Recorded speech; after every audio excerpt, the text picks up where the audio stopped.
the Gentlementor. Very cool. Yeah. This is fun. It So, is. Doug, tell me about yourself. Tell me about. You want me to tell you about myself? That's not how this works. You've seen podcasts, right? No. You have to have me on your podcast. You have to have me on your podcast. AVREMEL, you turn the tables on him right away because that's usually his first question. Go for it. Go comes for out it. swinging. I'm all for it. I was born a young Puerto Rican girl, and I don't know. I'm a Midwest kid, and grew up in small town America. And I mean, when I talk small town America, I'm talking baby small town, 500 people small town. Wow. The schools my children go to are bigger than the entire towns that I lived in, and that's like their grade school, high school, because we lived there. So my dad was a dairy inspector. My mom was a homemaker. Doug, Capricorn. So yeah. That was kind of it. Five kid family, and I'm the baby, and I was the black sheep, but I was the weirdo. I was the arty drama-y kid, and spent years being a musician in various formations and stuff. And that's what I did up until I found myself in ministry with the guy sitting in the other camera there, and then I learned that for about 20 or 30 years, and then I learned from that I probably shouldn't be doing that either, and now I'm doing this. Ta-da! And I'm married and have 2 kids, but they're both girls. So do you play music? Yes, I still do that. That's amazing. I just started playing again. I used to play when I was in like yeshiva. What do you play? Music. Instrument? A little piano, a little guitar. Guitar, cool. Really? I didn't know. I think we talked about you playing the guitar. I didn't know you played the piano. Yeah, I just thought during COVID I bought myself like a upright piano in the house, and I just started playing. Nice. Trying to translate how I knew to take the light of music into the vessel of a guitar and try to translate that into a piano to some degree. Do you have favorite things that you enjoy playing? I mean, as far as pieces of music or styles? Yeah, give me a sec. Okay.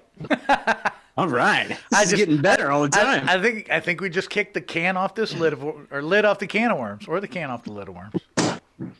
Either way, the worms are getting out. The worms are coming out of the can. Uh-oh. Yes. There's this. I'm getting my banjo. Hang on. Get the banjo. Come on. Let me find that fiddle. I'm rosin up that bow. I just bought this guitar. Really? Nice. Yeah. I'm like getting back into it. So there's Mark knows this, that I grew up in a Hasidic family, and they have very beautiful what they call nigunim, which is like wordless melodies, and they're just like referred to as the pen of the soul, which all music is really the pen of the soul. Like when we want to express a thought, you can put it in the vessel of a word, but when the soul speaks, it can't really be just defined by a word. So a lot of the nigunim, like they're on this like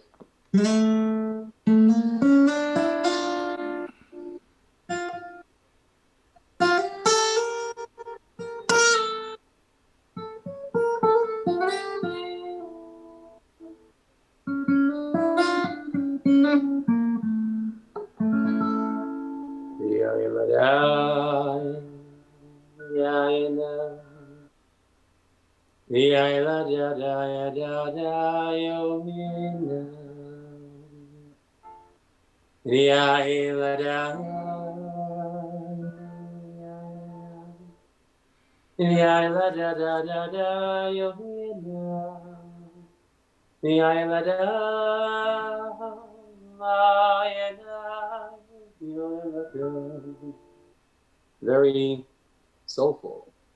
True. Love it. Keep going. Why'd you stop? That is fantastic, man. Nobody tapped out, man. Keep going. Come on. Throw some more.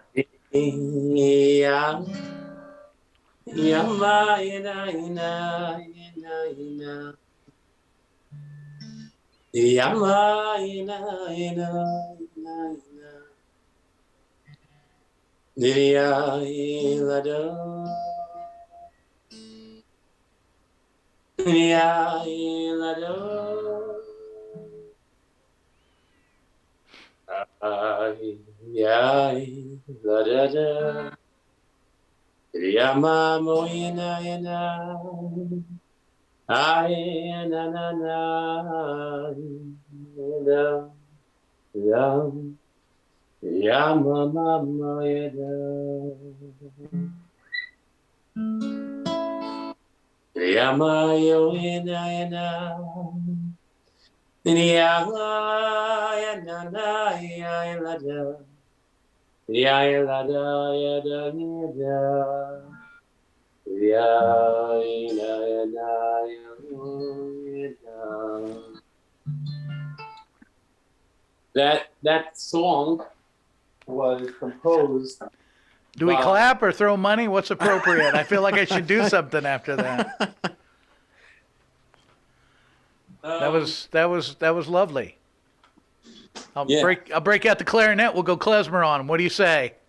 Love it. And I have very distinct memories of when I came to visit you, Avremel, and we went to see your friend in concert, which was fantastic. And I know I showed you some video, I think, Doug, of him singing. You sent me video while you were there. Yeah, I sent naturally, because I was like, look at this. And I remember because he was singing in English, and then he was also singing in Yiddish, right? Or Hebrew. Was he speaking in Hebrew? He was singing in Hebrew. And I remember Avremel leaning over to me and, trying to roughly translate for me. And it just even hearing him and then the translation too, and some of the things that he was saying, it's just mind blowing. I still have some notes on my phone that I took that night when I got into bed that night, and some of the stuff you were telling me. And anyway, it's just, those are the kind of memories that I have. We didn't get a proper introduction of you as well, so I'm just gonna. Well, he threw me off with that. What do you? Who are you? But I love that. I love that. It's great. It's kind of do it back to him. So Rabbi, father of 6, husband of 13 years, right? In a couple of weeks, 13 years. That's what you told me. 14, coming up on 14 years. Okay. Rivki is an amazing woman if she has those kids, and she has 7 kids, right? Yes. 100%. So, and then CEO of Raise Giving. So if anybody's out there looking for a giving platform you want to use, check it out, raisegiving.com. Thank you so much. So there's your thing. I'm throwing it out. Yeah. Yeah. That's awesome. Which, Avremel, we talked about one time that music is the only thing that we use on earth that was invented in heaven. Did we talk about that? They still sing, yeah, for sure. I don't know if we ever spoke about it, but that makes sense. It makes sense that we spoke about it. We are naturally, but music is the one thing that we use on earth. That I believe that everything that God created is a type and a shadow of something that He has already had in heaven. But he created earth, He created trees for earth, He created the animals for the earth. But music was the only thing that was brought down from heaven into earth, other than the Spirit of God. Something that we in a very form, right? In what? I mean, in Hasidus, in the Kabbalistic terms, or school of thought, everything that we have down on earth is some sort of representation of, what's happening in higher worlds. The question, right. I think what's unique about music is that it's not diminished when it comes down to the mundane. It still retains its spiritual sense, even though it comes down to this physical world. I mean, even when we're using physical vessels to bring it out, but right. The music itself is so metaphysical, right? I think I told you about this movie from Pixar, the movie called Soul. Mm-hmm. I've seen that. So one of the ways they illustrate something metaphysical is they use music a lot. So it's all about a musician. And when the musician goes into kind of a trance, which all musicians have had that experience of, like, just being lost in the music, right? Yeah. Their entire reality changes. So before they get lost, they're aware of everything around them.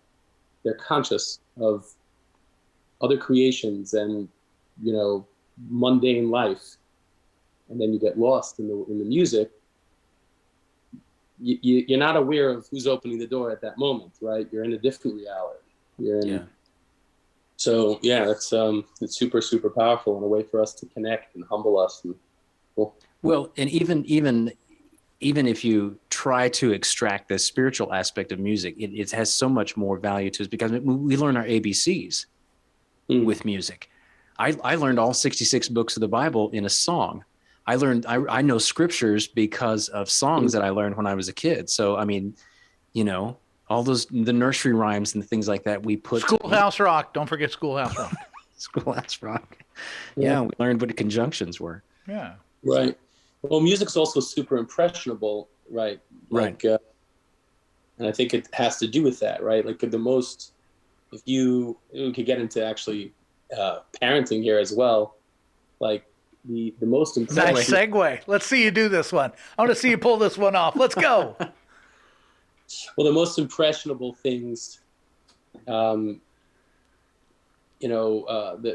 facade, the more shallow things, they're impressionable to a degree, but they don't make a deep, deep impact on our soul.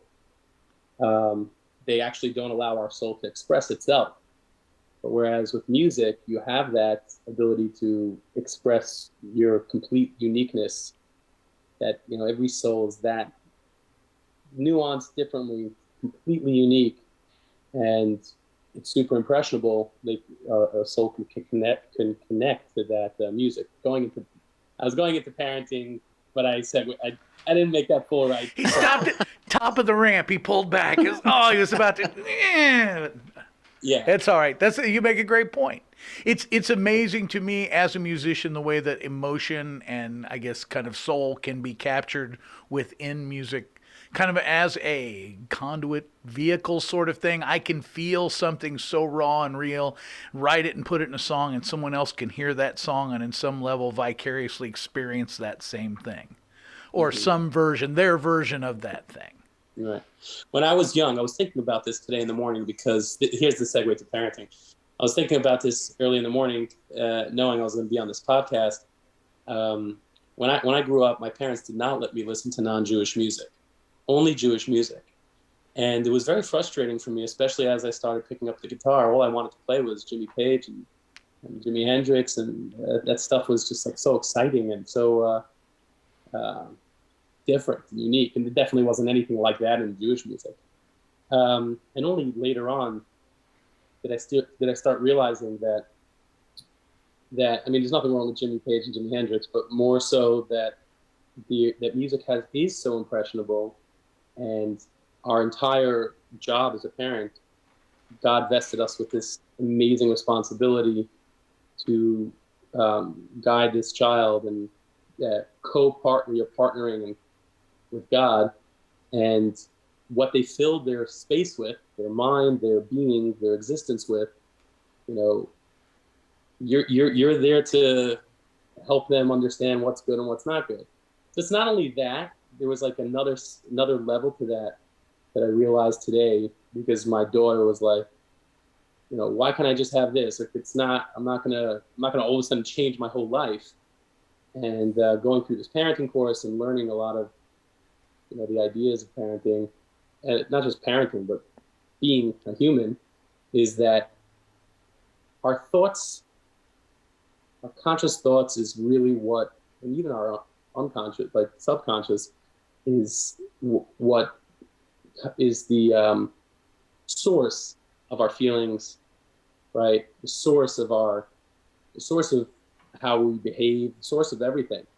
That's why if we train ourselves and meditate and connect to God and to something greater than us, a higher power, we can change our school of thought. And as we change our school of thought, the way we interact and express ourselves in this world is completely different. So, you know, you only have so much space. God created the world, this world, wanted to have a relationship with us in a world that is completely other than him, that feels other, right? Otherwise, it wouldn't be such a great relationship. It's like the ray of the sun, you know, trying to have a relationship with the sun, but doesn't feel different than the sun. It's just a ray of sun, right? You need something else, a vessel that feels other. And in that space, like, you know, you have a limited amount of, there's limitations, there's all those definitions. So we could fill it with something holy and spiritual and like a growth mindset, or we could fill it with something, you know, that might be benign on a surface level, but it's not, you know, it could, you know, and to take it a step further, nowadays music, I listen to the stuff that my kids want to listen to. I don't enforce the restrictions on music like my parents did, but definitely understand why now. Sure. The stuff they're listening to is just like, oh my God, like what's in their heads, the words, the feelings, the anger, the resentment. Like it's very, I see it now. Yeah. And I think it's a lot of what you were saying. Is you know, we're never going to protect our kids from the things they're going to experience. They're going to walk into a store. They're going to walk over to a friend's house. They're going to hear songs. So we can never protect that.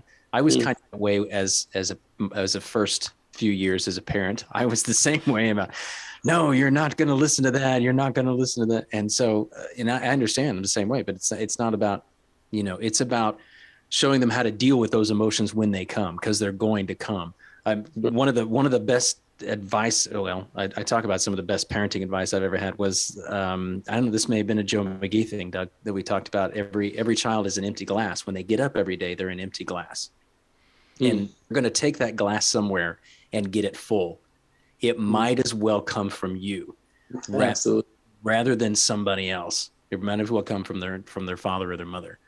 Right. Sure. So I grew up in a household where my father, Mark, I don't know if you ever met my dad. You met my dad? I got to talk to him on the phone. I haven't met him, but I talked to him on the phone one time. You got to make that happen. So he grew up in a home where his father had to run away from the KGB constantly to be a Jew.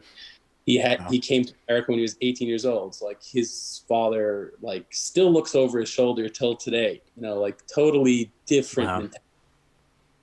And I you know, something that you just said just kind of triggered this thought of guidance. What can we, you know, we want the best from our children, but then we when they do something which is not up to our standards or our expectations, we get pretty frustrated and mad. Mm-hmm. And what they see is not that the thing is bad, but they see that their parents are angry at them. And so we totally miss the boat, right? And not only that, we're just giving them this, I hate to use the word trauma, but entanglement that they can't now discern what you were really trying to teach them or guide them, help them with. Because they learn that this decision makes dad mad. They don't learn the real consequences for the decision. They learn the result of anyway, sorry. That's real parenting. Real parenting is being able to, you know, be that best relationship in their world where you can be so raw and authentic. The shallow emotions of anger and shame. Parents are, my kid did such a thing. It's all about the parents, right? And a lot of parents, I know for myself as well, sometimes when I'm upset that my child did something, and I say, I don't care what anyone else thinks. It's not about that. It's about my child. But there's a part of that. There's a part of that there. And usually the way you can find it, if you want to be honest with yourself, is look at the result. Look at what you did. Look how you reacted and then just break apart that emotion and ask yourself, for real, like, why do you get so upset? Why do you get so angry? Why do you get so frustrated? Why did you come down so hard on your child? Yeah. And usually you'll see it's all because of something that you wanted or you were afraid of or you were ashamed of. And that's lousy parenting, because guess what you're teaching your kid? You're teaching your kid just, be ashamed and be, walk that line or else, or that's not a great lesson. Try to get your way. Yeah.